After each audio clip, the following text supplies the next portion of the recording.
Hello everyone. तो मैं आज आपके सामने एक और मूवी रिव्यू लेकर आया हूँ और आज मैं लेकर आया हूँ थैंक गॉड मूवी का रिव्यू।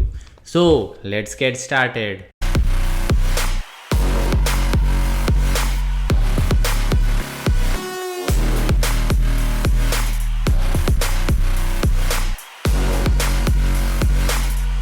ये हो क्या रहा है? कौन हो तुम लोग? ये है वाईडी यमदूत। मैं हूं चित्रगुप्त और मेरा काम है लोगों के पाप और पुण्य का हिसाब करना। इसका मतलब मर गया हूं? ना तो तुम मरे हो ना जिंदा हो। थैंक गॉड मूवी डायरेक्ट की है इंद्र कुमार ने, जिन्होंने पहले मस्ती, ग्रेट ग्रैंड मस्ती, धमाल ऐसी कॉमेडी फिल्म्स डायरेक्ट की थी और इस बार उन्होंने कुछ नया सोचा था। Comedy plus emotional plus true to life events and और भी बहुत कुछ। एंड इस मूवी के मुख्य किरदार में है अजय देवगन, रकुल प्रीत सिंह एंड सिद्धार्थ मल्होत्रा। यह मूवी कुल 2 घंटे की है, 2 घंटे 1 मिनट की है और इस मूवी का लेंथ बिल्कुल एप्ट था, बहुत सही था। इससे ज़्यादा इस मूवी को खींच नहीं सकते थे। सो ये 2 घंटे 1 मिनट मेरे हिसाब से मूवी के लिए बहुत सही था। बात करें इस मूवी की स्टोरी की तो कहानी की शुरुआत होती है जहाँ पे सिद्धार्थ मल्होत्रा को दिखाया गया है कि वो गलत काम करके काफ़ी पैसे बना लिया है उन्होंने। वो एक प्रॉपर्टी ब्रोकर रहते हैं जिन्होंने काले धन से बहुत सारे पैसे कमा लिए, बट अचानक से डीमोनेटाइजेशन के कारण उनके सारे पैसे धरे के धरे रह गए और वो रोड पर आ जाते हैं। उनके पास पैसे नहीं होते, वो अपना घर बेचने पे मजबूर हो जाते हैं और घर को बेचने के लिए वो क्या क्या करते हैं ये इस मूवी में शुरुआत में दिखाया गया है कि वो अपने वाइफ यानी रकुल प्रीत को टाइम नहीं दे पाते, ना अपने बच्ची को टाइम दे पाते हैं। वो दिन भर टेंशन में ये लगे रहते हैं कि कैसे मेरा घर बिक जाए और कुछ पैसे आ जाएं जिससे मैं अपना लोन चुका सकूं। उनके सर पे काफ़ी कर्ज हो जाता है जिसके कारण वो टेंशन में रहते हैं। इसी बीच उनका एक्सीडेंट हो जाता है और वो सीधा दूसरे लोक में पहुंच जाते हैं जहां पे कि चित्रगुप्त यानी अजय देवगन उनका इंतज़ार कर रहे होते हैं। और फिर वहां से शुरुआत होती है असली मूवी की, क्योंकि यहाँ से काफ़ी ट्विस्ट एंड टर्न्स हैं जो कि मूवी को बांध के रखती है। हाँ, फर्स्ट हाफ थोड़ा सा आपको स्लो लगेगा, थोड़ा सा स्लगिश लगेगा, बट फिर भी ठीक है। सेकेंड हाफ थोड़ा फास्ट है और अच्छा भी लगता है। अजय देवगन चित्रगुप्त के रूप में काफ़ी सूट किया है उन्होंने। और इस मूवी के डायरेक्टर की एक बात मुझे अच्छी लगी कि इनको सूट बूट में पहनाने का भी उन्होंने एक रीज़न बताया था, जो कि मुझे सही लगा कि इंटेलिजेंटली उन्होंने इस चीज़ को बता दिया आजकल के ज़माने में सूट बूट क्यों पहन रखा है चित्रगुप्त और बाकी लोगों ने। दूसरे लोक में सिद्धार्थ मल्होत्रा के साथ एक गेम शो का आयोजन करते हैं अजय देवगन, जिस गेम शो के कारण ही उनको अपनी लाइफ या तो मिलेगी या फिर नहीं मिलेगी। उनके पाप और पुण्य का कैलकुलेशन होगा और उसके बाद ही कोई डिसीजन लिया जाएगा। सो यहाँ स्टोरी मुझे काफ़ी इंटरेस्टिंग लग रही थी, थोड़ा कुछ नया देखने को मिला है बॉलीवुड की तरफ से, तो ये चीज़ मुझे अच्छी लगी। एंड इस मूवी में सीखने के लिए कुछ चीज़ें इतनी अच्छी बताई गई हैं जो कि मैं खुद भी मानता हूँ उन चीज़ों को।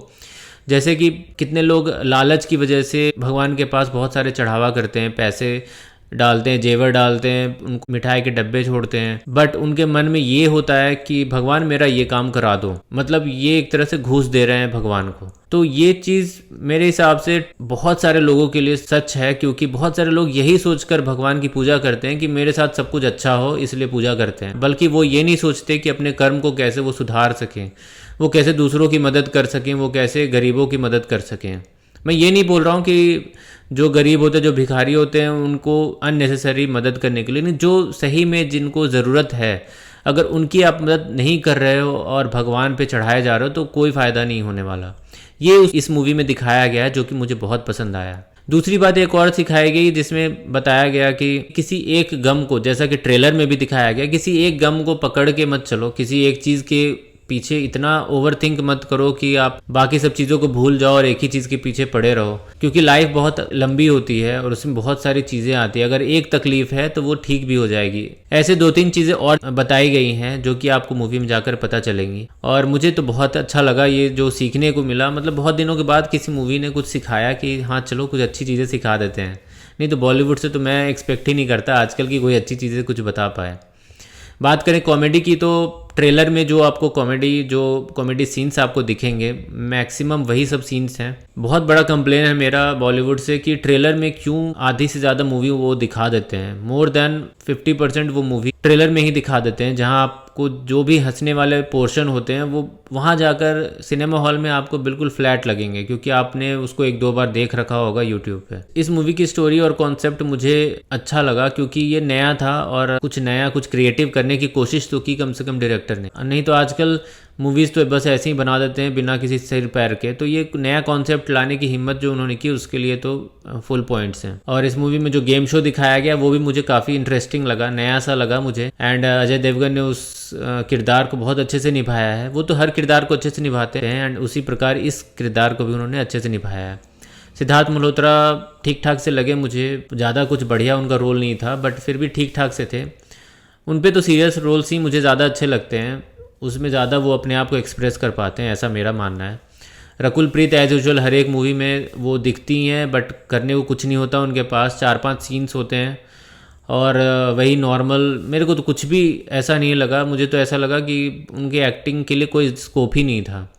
एक्चुअली किसी के भी कोई एक्स्ट्रा ऑर्डिनरी परफॉर्मेंस के लिए किसी के लिए स्कोप नहीं था, क्योंकि नॉर्मल सी मूवी थी, एक लाइट मूवी थी जो कि आप फैमिली के साथ एंजॉय कर सको। सो एक्टिंग में तो किसी का भी कोई एक्स्ट्रा ऑर्डिनरी कोई काम नहीं था। बात करें पॉजिटिव पॉइंट्स की ओर, तो पहला पॉजिटिव पॉइंट मुझे तो ये लगा कि नया कॉन्सेप्ट था, नई स्टोरी लाइन थी, तो ये चीज़ मुझे अच्छी लगी। सीखने को बहुत कुछ था, वो भी मुझे अच्छा लगा। तुम जानते हो इंसानों की सबसे बड़ी गलती क्या है? तुम भगवान में तो मानते हो, लेकिन भगवान की एक नहीं मानते। एंड इस मूवी का गाना जो नोरा फतेही के साथ फिल्माया गया वो भी काफ़ी अच्छा था। एंड इस मूवी के इमोशनल सीन्स तो बहुत अच्छे थे, खासकर 2 सीन्स तो ऐसे थे जो कि आपको रुला ही देंगे। ऐसे कुछ सीन्स डाले गए थे इस मूवी में जो कि काफ़ी इमोशनल थे, तो मुझे एक्सपेक्टेड नहीं था कि इंद्र कुमार हंसी मजाक के साथ ऐसे भी सीन्स डाल सकते हैं। बात करें नेगेटिव पॉइंट्स की, तो सबसे बड़ा नेगेटिव पॉइंट मुझे ये लगा कि इस मूवी के ट्रेलर में ही आधे से ज़्यादा मूवी दिखा दी है।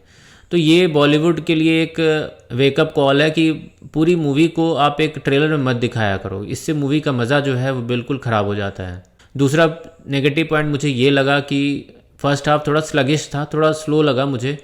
सेकेंड हाफ थोड़ा पेस पकड़ता है, बट फर्स्ट हाफ थोड़ा स्लो है। एंड थर्ड नेगेटिव पॉइंट मुझे ये लगा कि कहीं कहीं कुछ सीन्स तो काफ़ी अनरियलिस्टिक थे, मतलब बिल्कुल आप सोच भी नहीं सकते उस सीन के बारे में कि ऐसा रियल में कभी हो भी सकता है। ऐसे कुछ सीन्स इस मूवी में दिए गए थे। सो इस मूवी को मैं दूंगा 2.5 स्टार्स। हाफ स्टार्स काटूंगा मैं इस मूवी में साधारण एक्टिंग के लिए, 1 स्टार काटूंगा मैं थोड़ी मूवी को स्लो करने के लिए, और 1 और सबसे बड़ा स्टार मैं काटूंगा इस मूवी के ट्रेलर में ही आधे से ज़्यादा मूवी दिखाने के लिए। ये तो बिल्कुल ही गलत है कि एक ट्रेलर में ही आप मूवी को दिखा दो, सारे अच्छे अच्छे जोक्स उसमें डाल दो और फिर आपके मूवी के लिए आपके पास कुछ ना बचे। ये सबसे बड़ा नेगेटिव पॉइंट लगा मुझे। बट फिर भी आप इस मूवी को बिल्कुल देख सकते हो, वॉचेबल है, 1 टाइम वॉच तो है ही, बिल्कुल है।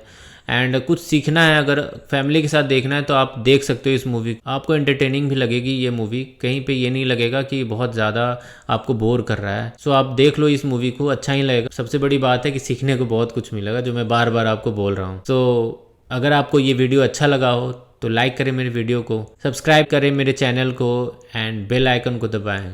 सो thank you, take care, bye bye. चलो तुम्हारा मूड ठीक करने के लिए एक जोक सुनाता हूँ। शोभा सिर्फ लड़कों को गाली क्यों देती है? क्यों? क्योंकि लड़कियों को गाली शोभा नहीं देती।